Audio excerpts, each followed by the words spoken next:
La Guerra de Successió Espanyola és potser la primera guerra d'abast mundial.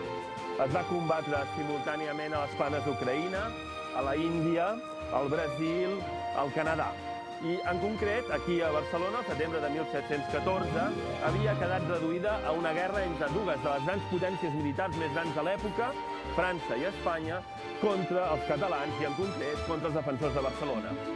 La major part de l'atac es va concentrar precisament en aquesta zona, que anava des de l'actual ronda de Sant Pere fins al parc de la Ciutadella. Aquí, els borbònics van obrir les grans bretxes.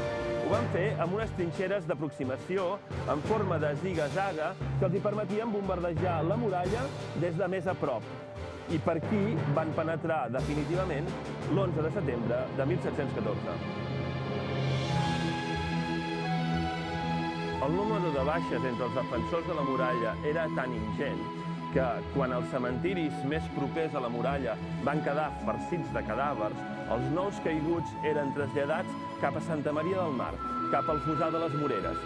Per això, els últims defensors estan enterrats en allà. I la tradició popular ens explica que al Fossar de les Moreres no s'hi enterra cap traïdor i fins perdent nostres banderes serà l'urna de l'honor. La matinada de l'11 de setembre de 1714, les tropes franceses espanyoles van penetrar per la bretxa reial i es van extendre per l'entramat urbà de la ciutat. El seu gran objectiu era el bastió de Sant Pere. En el quart d'aquells contraatacs, el conseller en cap de la ciutat de Barcelona, Rafael Casanova, va caure ferit. I per aquesta raó, aquí hi ha l'estàtua que el commemora.